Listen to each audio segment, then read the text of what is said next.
Hi, I'm Ben Roberts, and I'm continuing now with the second session of this No Limit Hold'em game. First hand, ace-6 of spades, big blind, small blind just calls, so I'm raising.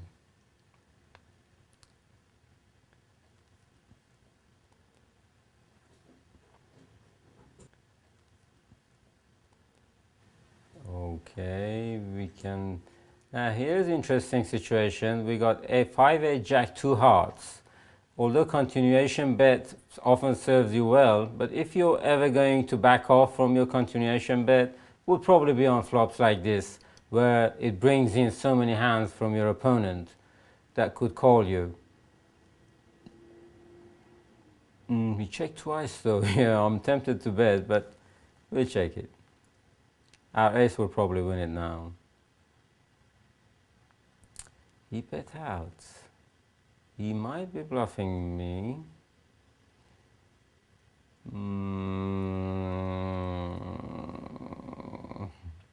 I'm tempted to look, but you know, there's so many hands he can have here, so I give him the benefit of the doubt. We haven't had many opportunities to bluff ourselves, but in a short-handed game like this, I'm sure many opportunities will come along. We're going to start from right now. So start here. Raise the big blind from the small blind. You can become more aggressive in this field. We hit a 5. We're going to bet it anyway, but the 5 helps us out even better. We're going to raise with it, raise the button raise, king high. We're opening up here a little bit, just to get the feel of the game and see how we get on. And this also helps us with getting paid if we do get a big hand near future. Right. So now we're rolling. We're gaining control gradually. This tricky player has come back in on my right, so that kind of pushes us back in the hole a little bit, but that's okay. As long as what's important is for you to recognize that you need to get pushed back in and be happy with that. Fine, because that's where you need to be.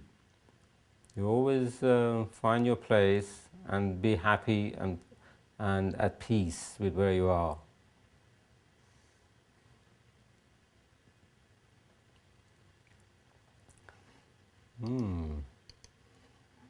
The guy on my right is not so as aggressive as he used to be.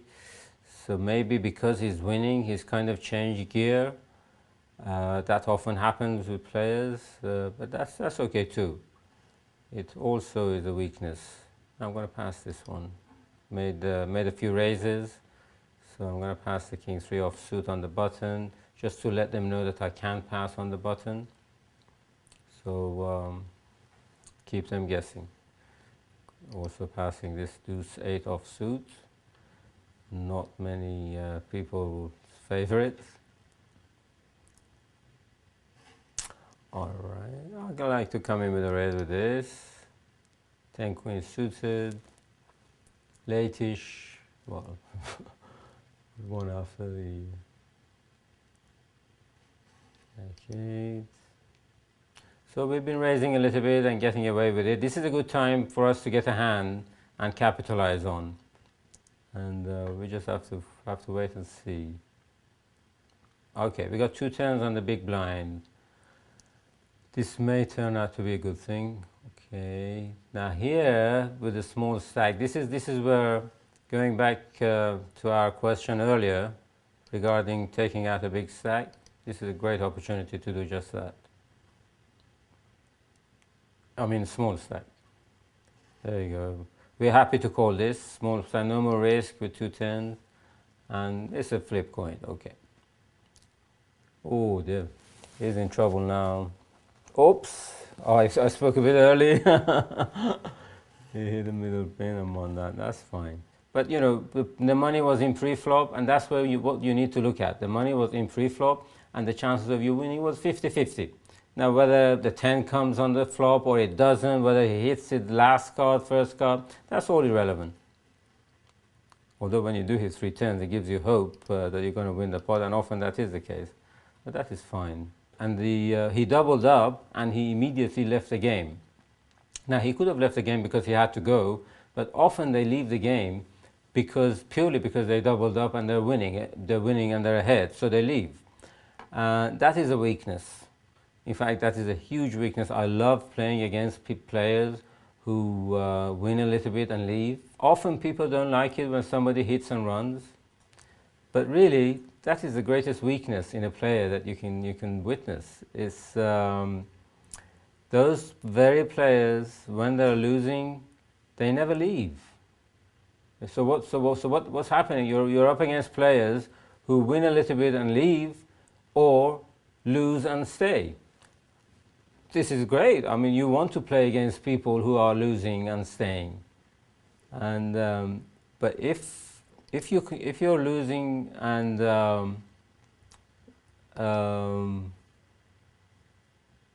a minute, I'm in a pot. Yeah, so we just called the bet in a cutoff.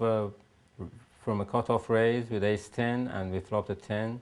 It went check, check. It looks like we're winning, so we're going to be betting this.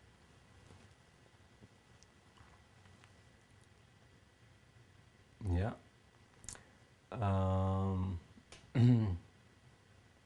So be happy against players who hit and run. Do not hold it against them. It's a weakness, and you should be happy about that, because one day that player will come in and will not leave the game while behind. And that's ideal for you. That's what you want to do, play against players like that.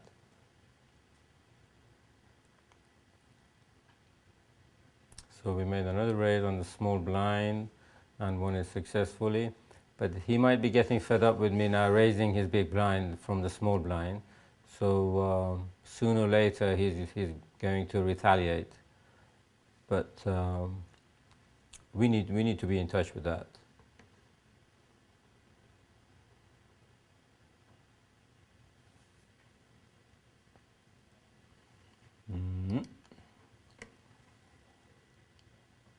Ace 5 offsuit on the button, the cutoff raise.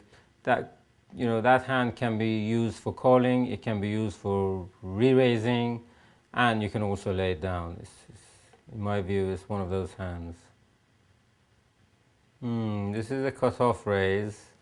We can call and hope for a nice flop here. But it's not a great call, unless we seek for a bluffing situation. It may lead into it.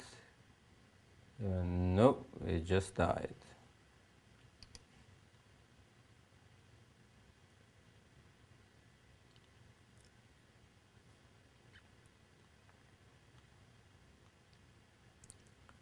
A raise from under the gun.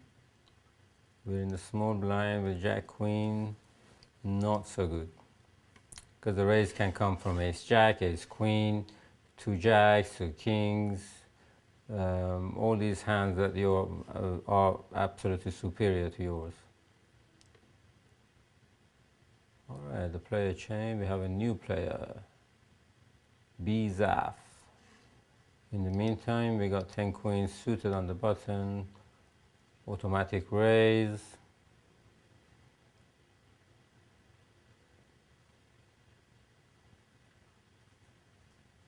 We got re-raise. Now this is the guy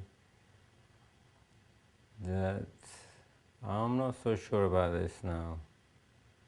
85, we can't take him on.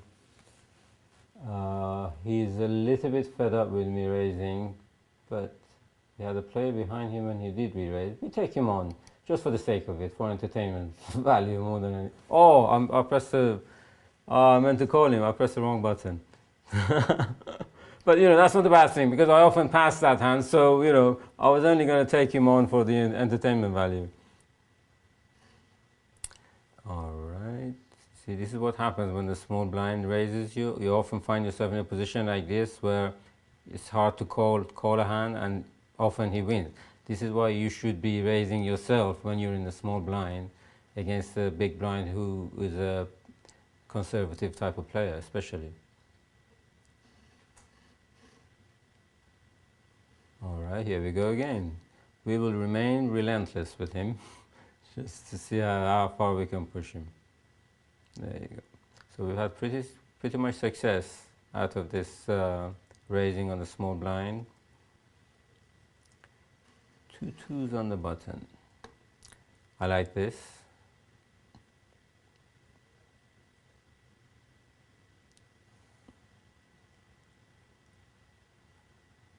Now here I can choose to re-raise with 2 2s because the raise came from a cutoff, or I can choose to call it because it can develop into a very big pot, and I'd rather do that.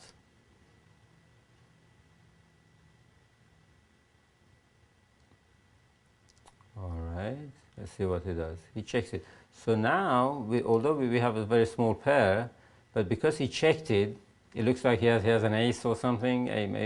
So why not take it away from him and stop him from hitting his 3 cards?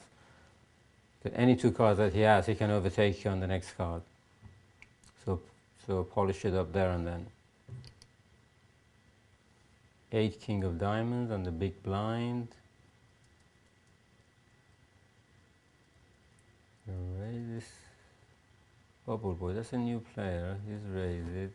He's a little bit early with the raise, and he raised the full pot. So the king 8 of diamonds. It looks pretty good, but it's really not as good as it looks because the raise came in from an early position.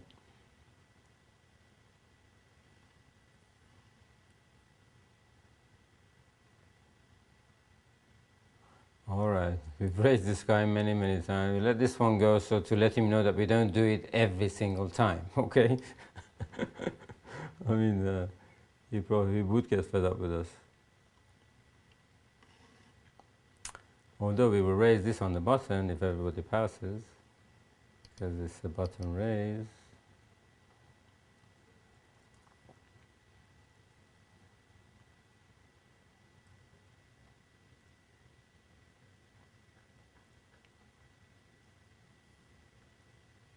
Oops, got a re-raise that we cannot take. So we could have passed this hand. Right, you can raise with anything on the button, as everybody knows, but that depends on very much on how active you have been with it. All right, 2 10s, the raise on the right. We can re-raise with it, and we probably will, because he's been raising a lot. So it looks like we're winning here with our hand, and now he needs to respect our raise. Interesting, an ace flopped. I can bet here or check it. The next card could be a 10. Let's check it. We have position on him, so we have control. The ace is good now, so we can bet, or we can check and bet again, get one more clearance from him. Because he's a tricky player, I'd rather do that. So bet something, make it look like an inviting bet. I'm pretty sure we're winning here. We were betting a little bit cheaper to get paid because he checked 3 times. Or we just maneuvered with whatever we could. I tried to squeeze in as much as I can. I mean, I could have passed a couple of situations that I took on, but that's just luck, isn't it? You don't know what cards are going to be dished out.